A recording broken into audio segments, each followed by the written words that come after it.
il vous faut des plaques alvéolées. Donc là, c'est des plaques très costauds, hein. Moi, je prends des plaques vraiment rigides, hein. Ça c'est important parce que les autres plaques, bah, c'est léger et tout, et puis bah, c'est pas terrible quoi. Donc hein, ça, vous pouvez le retrouver sur mon site internet. J'en ai encore quelques-unes parce qu'après j'arrête de vendre ces produits-là sur mon site, donc profitez-en. Il vous faut donc bien sûr des graines. Il vous faut un petit crayon, des étiquettes. Le crayon à papier lui permet d'écrire sur les étiquettes. Et comme ça, après, bon, on l'efface, on récupère ces étiquettes. Ce qu'il vous faut aussi, donc, c'est un très bon terreau à semis. Ça, c'est important. Et moi, comme je vous avais dit aussi, pour l'arrosage, j'avais modifié un petit pulvé qui était plus ou moins abîmé, hein, le bout s'est cassé. Donc, et en fin de compte, ça me fait un super petit truc pour arroser vraiment tout doucement mes alvéoles, et je peux vous dire que c'est vraiment le top, parce qu'en pulvérisation comme ça, on en met toujours plus ou moins que là, hop, ça permet vraiment d'arroser, et je vais vous montrer ça à la fin de la vidéo. Nous allons voir la semence des épinards. Alors l'épinard, lui, il n'a pas besoin de beaucoup de chaleur. Donc vous allez prendre un très bon terreau à semis, comme d'habitude. Moi, je l'ai fait en micromotte. Donc je vais vous montrer combien de graines je mets par micromotte, parce que là il faut en mettre plusieurs quand même, pas une seule. Et l'avantage des micromottes, c'est qu'on les rempote après, on pourra les repiquer et les replanter sous un tunnel. Alors bien sûr, cette culture-là, c'est quand même des épinards qui seront cultivés sous abri, hein, parce qu'il fait encore un peu froid, mais l'épinard aime bien le froid quand même. Alors, pas des coups de gelée, alors là, si vraiment, au moment où vous allez les rempoter sous vos tunnels ou vos châssis, il faudra mettre un voile d'hivernage. Puis vérifiez si chez vous, il va faire vraiment froid constamment tout le mois de janvier, tout le mois de février, vous reportez ça au mois de mars. Moi j'ai vu que là, à partir de la semaine prochaine, les températures vont revenir, on va avoir un flux de sud, donc les températures vont être super bien. Donc pour l'épinard, ils annoncent à peu près 5-6 degrés la nuit et 13, alors sans le soleil, 13 dans la journée. Donc pour l'épinard, il va être heureux comme tout, comme les salades, hein. L'épinard c'est une salade aussi, donc tout ce que vous avez fait en salade, tout ça, là, pour la semaine prochaine, en Normandie, je dis bien en Normandie, ça va se passer super bien. Donc là, l'épinard, il lui faudra pour germer, allez, on va dire une quinzaine de degrés, pendant une semaine. Vous allez le voir, ça va commencer à sortir. Et là, bon, il lui faudra de la lumière après, bien sûr, parce que sinon il va filer. Et après, il va falloir le mettre à la lumière, donc automatiquement, il va falloir le mettre à peu près, on va dire, entre 10 et 15 degrés, pas plus, le temps de le voir pousser. Et après, on pourra descendre les températures en dessous de 10 degrés. Et vous pourrez le rempoter dans vos châssis, à peu près, même s'il fait que 5 degrés, c'est pas très grave. Il fera son petit bonhomme de chemin pour y aller tranquillement. Alors bien sûr, quand il sera rempoté dans vos châssis, sur l'ensemble hein, de ce que vous allez faire en rempotage à cette époque-là de l'année, faites attention à l'humidité. Évitez d'arroser trop le feuillage, évitez que vos plants sont gorgés d'eau, que ce soit dans vos plaques, dans vos godets, directement plantés en pleine terre ou semés en pleine terre. Faites attention à cette époque-là.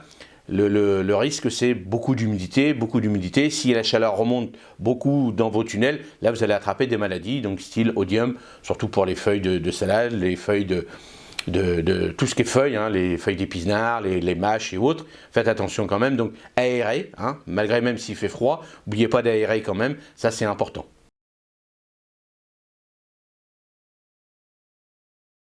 Comment bien remplir une plaque alvéolée? Donc il faut prendre un très bon terreau à semis. Ça c'est hyper important. Bien humide, bien sûr. Il ne faut pas qu'il soit sec. S'il est sec, vous le mettez dans un petit seau et vous rajoutez de l'eau et puis vous tournez jusqu'à temps que l'eau soit complètement absorbée par le terreau. Et ça c'est hyper important, que le terreau soit bien humide. Alors on remplit bien les alvéoles. Une fois qu'ils sont remplis, bien remplir, c'est le plus important. Vous voyez, généralement les coins, hop, on a toujours un peu de mal à les remplir, donc bien les remplir comme ça, sans tasser de trop, juste tac, tac, et c'est suffisant. Si vous voyez que les trous ne sont pas encore totalement remplis, il faut que soient remplis à ras bord, ça c'est hyper important. Voilà, on fait ça. Et voilà, là c'est prêt. On va remettre un petit peu là, et là c'est prêt. Moi, pour faire les trous rapidement, j'utilise une plaque de dépotage. Alors ça, c'est une plaque qui représente 50 alvéoles. Donc c'est des plaques que j'ai coupées moi, qui faisaient 150. Vous voyez, par rapport à la plaque de dépotage. Vous voyez, là, il y a 150 trous, on voit. Et là, pour aller beaucoup plus vite, hop, je fais ça, je les mets dedans. Voilà, comme ça. Voilà, comme ça. Et je fais mes 50 trous d'un seul coup. Et comme ça me permet directement, les trous, les pré-trous sont faits et je mets la graine qui correspond, bien sûr, aux semences que je vais faire.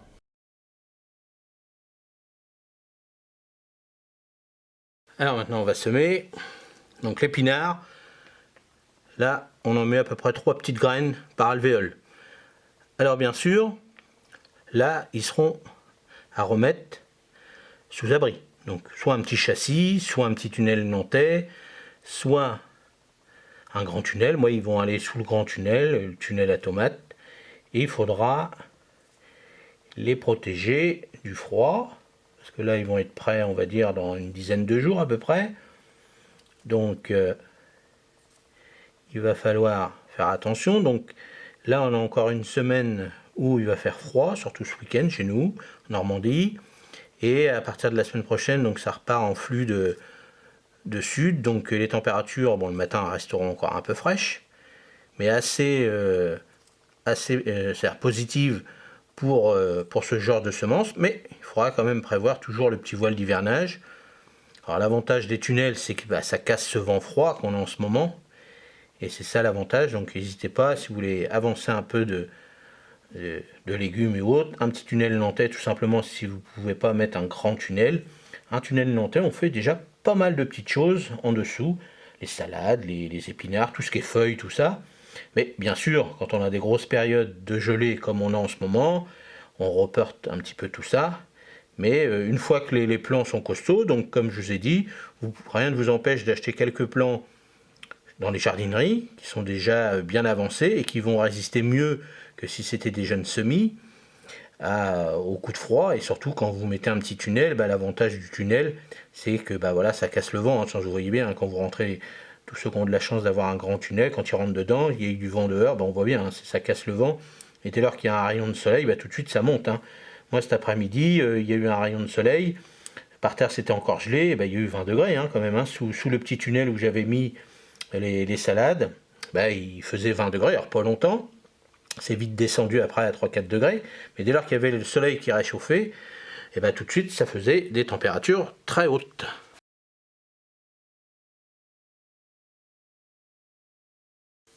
Alors là on va arroser, je vais juste passer un petit coup de balai comme ça dessus, parce qu'il y a encore un peu de terreau, un petit coup de balayette, pour les recouvrir légèrement. Voilà. Le pinard c'est pas difficile. Voilà, alors moi j'en ai fait 50 bien sûr, mais vous faites comme vous voulez. Moi 50 pieds. Surtout que nous on fait des petites tourtes aux épinards, au saumon, juste au début du printemps, puis on en refera un peu plus tard, directement sous le tunnel, en sillon. Voilà.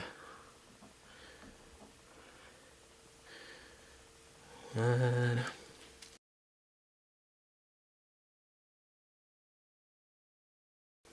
Et là on va mettre l'étiquette, donc on va mettre le nom. Voilà, et la date, comme d'habitude. La date c'est très important.